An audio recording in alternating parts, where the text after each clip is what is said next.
And welcome back. This is the Paracord Weaver, and today we'll be talking about a tutorial on how to create this style of neck lanyard.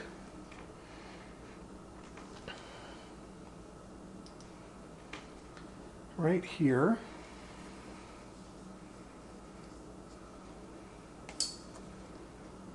Okay, and we'll give you some different options on how to create it. You can see this one's accented. This one is not. So let's go over some of the basic pieces that we need.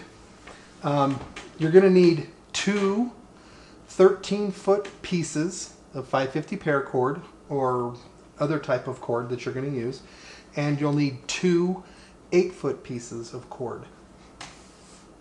I recommend that you get some type of lighter that works well.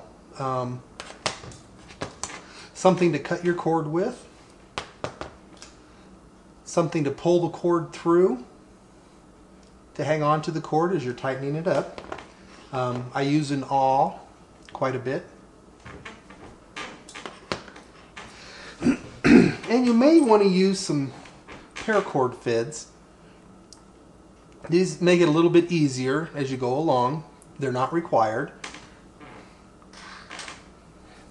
So this neck lanyard, you can attach many different things to the end of it here. You can put a small carabiner on it, D-rings, split rings, lobster clasps, just a regular old clasp that goes on zippers and things like that. You can also attach what I used for my cameras is a little camera attachment or a phone attachment. And I use this stainless steel hog ring, if you can see that there, as my base. I install this directly onto the lanyard, and then I can put any one of those other pieces onto my lanyard. So let me get these out of the way here, except for the hog ring, because this is the one that we'll be putting on there. You don't have to put this on here. You could put any of those items directly onto your lanyard. I just like having that because it gives me some flexibility. We'll set the two 8-foot pieces of cord off to the side, and we'll start with our two 13-foot pieces.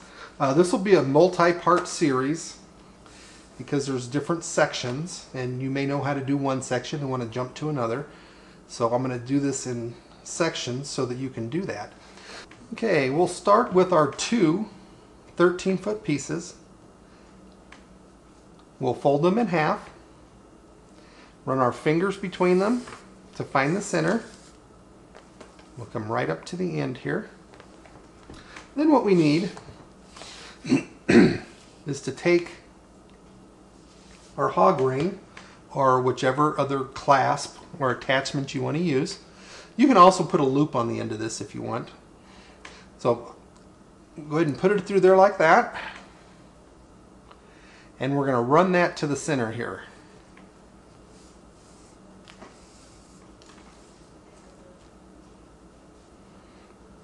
There we go. Just like that. And you'll see that the hog ring has one side where we squeezed it together, so there's actually two pieces.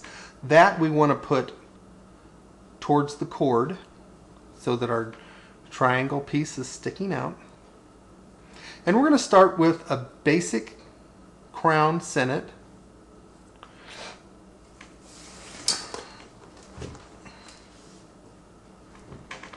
So we cross our cord just like that. Make sure we've got it going the right direction here.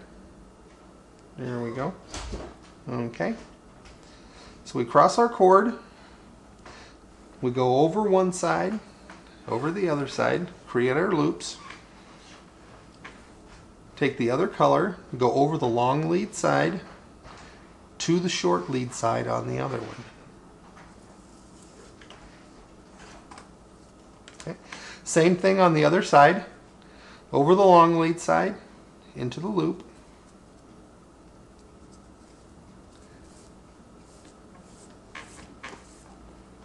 Okay, and then we'll just snug it up.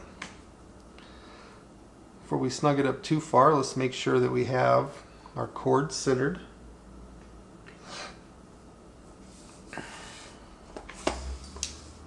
Okay, that's pretty close. So we'll go ahead and make sure that our hog ring is twisted in the right piece here, so that our double sides on that hog ring are towards the cord. And then we'll start to tighten this up. And I like to put my thumb on top of it so that as I tighten it, it holds it. And we run it back and forth a few times. And then we have it. So it looks like this. And now we start our round crown sinnet. And it differs a little bit from a regular sinnet. What we're going to do, a regular crown sinnet goes straight across like this. And that will make a square. What we want to do is make it round. So to do that, we put it on the other side of this cord where it crosses. And then we do the same thing on the other side. Okay. We take our cord, the other color, we go over the long side and over to the short loop side, which is the same as we did before. But since we crossed our first two cords, these will also be crossed. Okay. Same thing, and we tighten it up.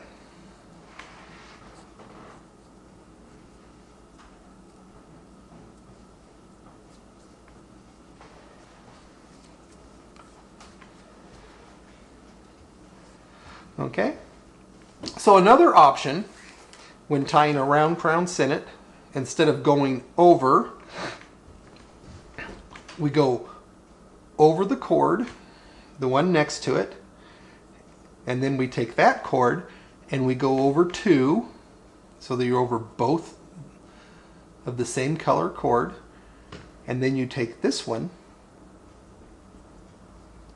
and you go over the red, and you take the red and you go through that loop.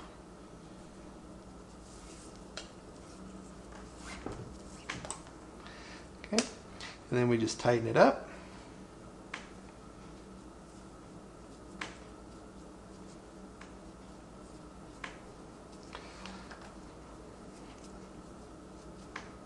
There we go. Just like that. And then we do it again. 1, 2, 1 through the hole. And we're going to make this approximately 3 inches long. You can make it however long you'd like, whatever is for your application. I like to make them this way for younger kids, so it's not so bulky. So again, 1, 2, 1 through the loop.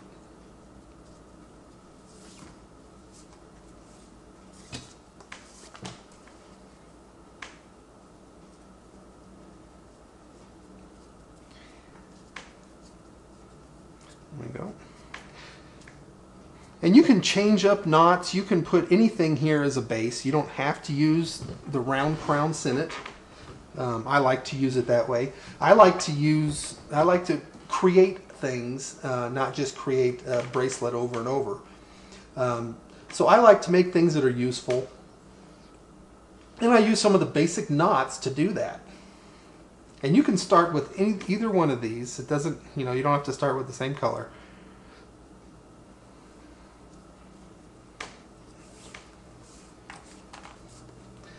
Alright, so we're going to go ahead and buzz through this. When we get closer to the end, I'll give you another little pointer that'll make sense to you as we get close to the end here.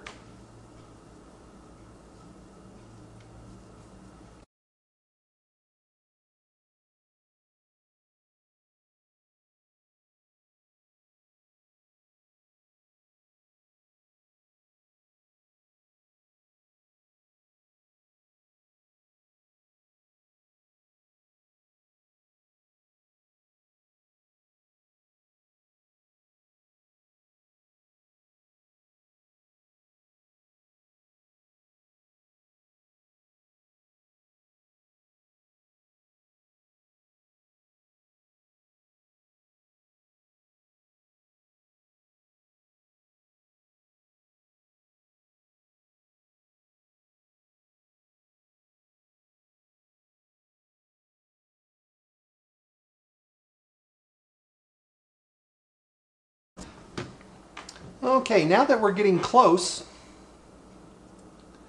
we want to be about 3 inches long, and if you don't have something to measure with, you can also do it by counting how many times you've tied this knot. Paracord is about 5/32 in diameter, so you need about 6 of these to make an inch. So we want to be 3 inches long, so that would be about 18. So if we count these up, 1, 2, 3, 4, 5, 6, 7, 8, 9, 10, 11, 12, 13, 14, 15, 16, 17. You can see that we're close. We need one more.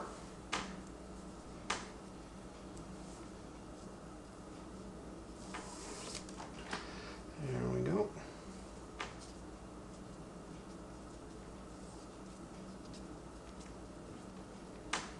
And you'll see that that is right at 3 inches. I don't know if you can see that there. Let me put it over here. Let me zoom down here so you can see a little bit. There we go. You can see that that's about 3 inches. So you don't need a tape measure. You can do it just by calculating how big the cord is and how many times you've tied the knot. So this is Paracord Weaver. This will end the first section, or the first video in this multi-video series, and we'll start with the next video, which will be transitioning, and then to get ready to go to our neck part that goes from here up around.